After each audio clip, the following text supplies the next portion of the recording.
scientific research is suffering from a huge credibility problem.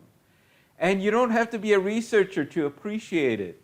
For example, everyone is aware there are conflicting studies on diets, health advice, and medicine, in addition to the anti-vaccine article that has generated additional doubt which is difficult to reverse.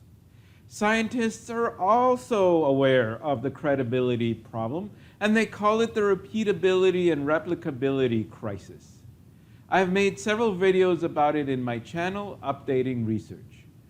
The repeatability crisis affects most fields, including psychology, neuroscience, especially fMRI studies, and even in computer science.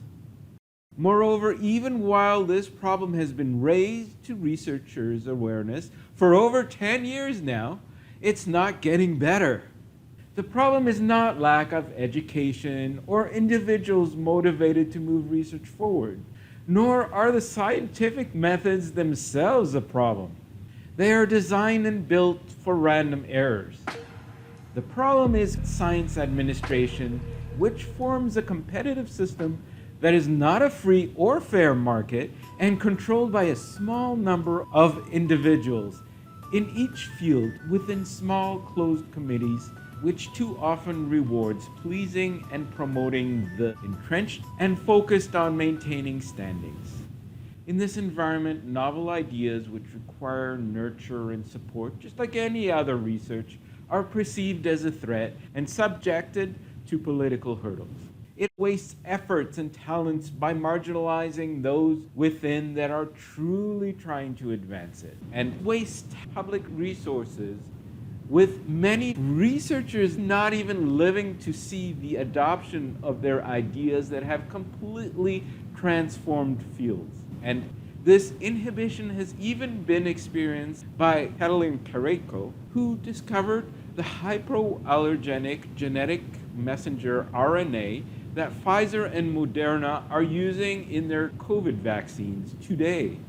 But at the time, she was ushered out of academia. As an aside, for those who doubt vaccines, vaccines have historically saved a huge amount of lives, just like soap and sanitation did. By John Snow and Ignaz Semmelweis, whose studies and findings were also inhibited by the established.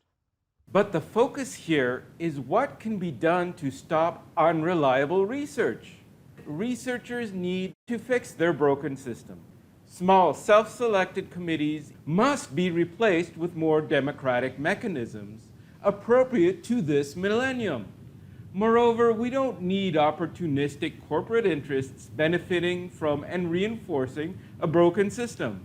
For example, currently, corporate academic journals whose costs, unlike any other journals, of production, evaluation, and even distribution of publicly funded research are practically zero. Yet, they profit from limiting access to this publicly funded research.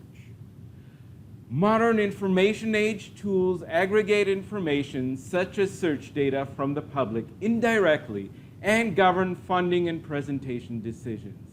Similarly, research and the scientific community must also move past antiquated mechanisms and funneling of power to small, undemocratic groups for decisions.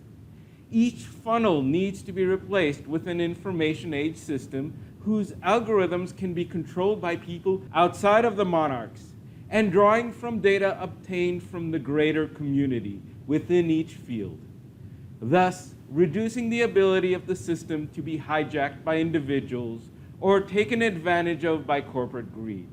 To conclude, control needs to be removed from the field monarch's hands to all researchers in the field in a more democratic way.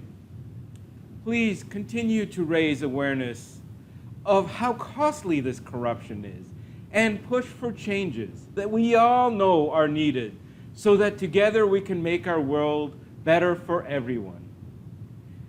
If you like this approach and want it to have the biggest impact, subscribe and spread the videos as much as possible.